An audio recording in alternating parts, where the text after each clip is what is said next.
Bonjour tout le monde, petit survol ce soir de Wondershare PDF éléments.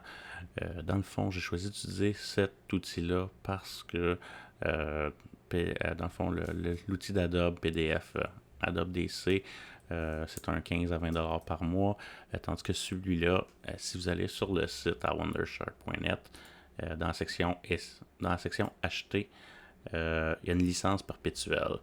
Est affiché à 149, mais avec le coupon, j'ai réussi à l'avoir pour 150$ canadiens. Donc, un coup installé, je vais travailler avec le fichier de consentement qu'on est habitué de voir, le fichier récapitulatif. Euh, j'ai fait une transaction. J'ai fait une transaction tantôt juste pour le faire. Donc, première étape, on va ouvrir le fichier. Dans ce cas-ci, le récapitulatif, il n'y a pas de restriction dessus. Le consentement, il y a la restriction. Première étape, c'est toujours de venir imprimer votre fichier. Print, vous l'imprimez en PDF. Donc, je vais l'appeler consentement imprimé. Un coup que vous avez fait ça, ça va vous donner un nouveau fichier. Celui-là, vous pouvez le supprimer parce que vous ne pourrez pas rien faire avec. Dans le fond, tout ce qui est documents transactionnels, tous les documents de signature, beaucoup de relevés bancaires sont bloqués avec des mots de passe parce que c'est des fichiers importants. Donc, la manière de passer à travers ça, c'est de le faire réimprimer en PDF. Un coup que vous l'avez fait, ce qui est le fun avec cet outil-là, c'est que vous pouvez aller dans la section dans la section Tool, puis faire le scanner en OCR. OCR, c'est Optical Character Recognition. Donc, présentement, c'est juste une grosse image, mais si je le fais scanner, je fais Apply, ce qu'il va faire, c'est qu'il va essayer de tout reconnaître les caractères. Si vous avez des fichiers que c'est des copies avec, ça a été comment je dirais ça. Si vous avez des copies, des photos, des choses comme ça va marcher probablement plus mal. Mais tout ce qui est fichier de banque ou des choses comme ça, la reconnaissance marche très bien. Suggestion pour vous, je vous conseille de venir ici et le mettre en line mode. Comme ça, vous allez pouvoir modifier chaque ligne indépendant. Si je le laisse en paragraphe, euh, ça fait des choses un petit peu bizarres des fois. Je ne sais pas si vous voyez, ça a tout bougé. Euh, Tandis que si je le mets en line mode, je viens modifier, ça va beaucoup mieux. Bien sûr, techniquement, vous n'êtes pas censé modifier vos fichiers.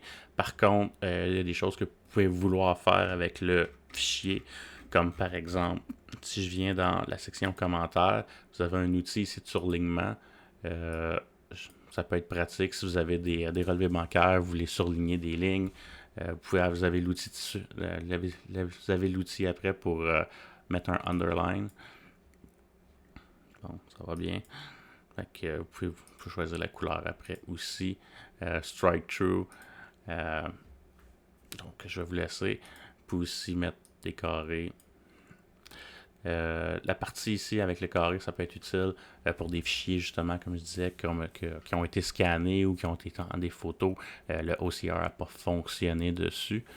Euh, donc, la section commentaires de l'outil va vous permettre de pouvoir modifier vos fichiers, mettre des emphases sur les bouts qui sont importants. On peut venir même dessiner dans le fichier, donc vous pourriez venir vous-même surligner un élément. Puis il y a toujours l'efface si vous êtes tanné. Vous avez une partie stamp aussi. Moi, je me suis fait un custom stamp avec une flèche. Donc, si jamais vous voulez mettre quelque chose en relief, vous pourriez mettre un stamp. Vous pouvez venir ajouter du texte, ajouter des images, chose que j'aime beaucoup. Par contre, c'est l'outil pour combiner les fichiers. Vous ne pourrez pas combiner encore une fois des fichiers qui sont protégés par mot de passe. Par contre, un coup que vous avez enregistré votre fichier euh, en version OCR, si je m'en vais le mettre sur le desktop, un coup que vous avez enregistré votre fichier dans un mode qui n'est pas sécurisé, vous pouvez venir combiner votre fichier. Donc, si je fais combiner fichier, vous avez déjà le consentement. Je rajoute mon récapitulatif. Vous avez mis une petite case en bas que vous cochez qui ajoute une table de contenu.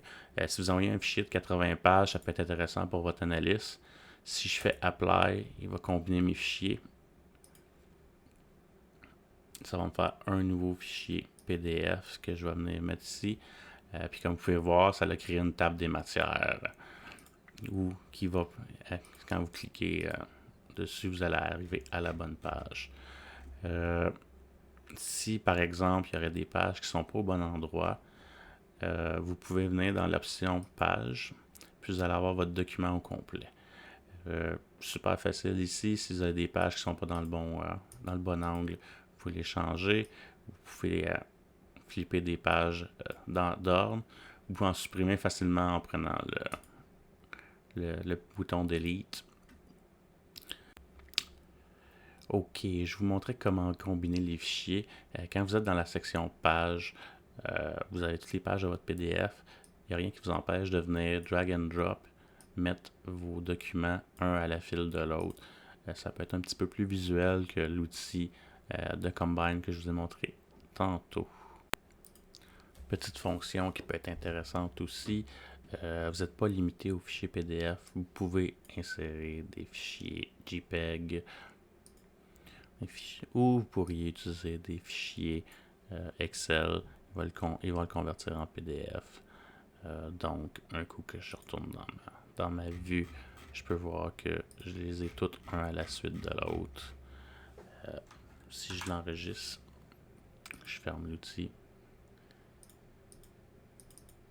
et que je le réouvre, ça devrait être plus... non, pas très intéressant. On réessaye. Si je l'imprime, document final,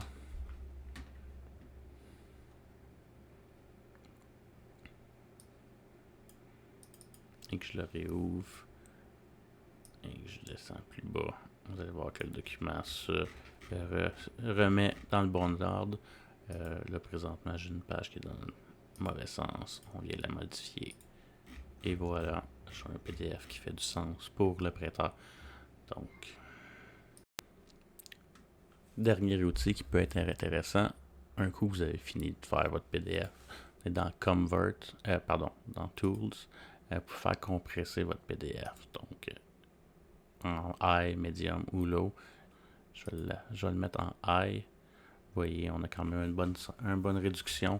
Donc, des fois, si vous atteignez les limites du prêteur, ça peut être un outil intéressant. Donc, ça fait le tour pour la présentation de l'outil. J'espère que vous avez aimé. Je pense qu'il y a plein d'avantages à utiliser l'outil. Ne serait-ce qu'au niveau du coût, on parle de 150$ versus 450$ pour son compétiteur Adobe pour la version perpétuelle. Vous sauvez tout l'espace aussi de la colonne de droite parce que Adobe, dans le fond, tous ses outils sont dans la colonne de droite. Je pense que l'outil est aussi plus intuitif et un peu plus permissif au niveau de la gestion de tout ce qui est documents sécurisés. Cet outil-là nous permet de les modifier, nous permet de les combiner. Adobe, j'ai eu un peu plus de misère avec. C'est un peu une raison pourquoi est-ce que j'étais moins intéressé à l'utiliser, puis surtout moins intéressé à payer la mensualité.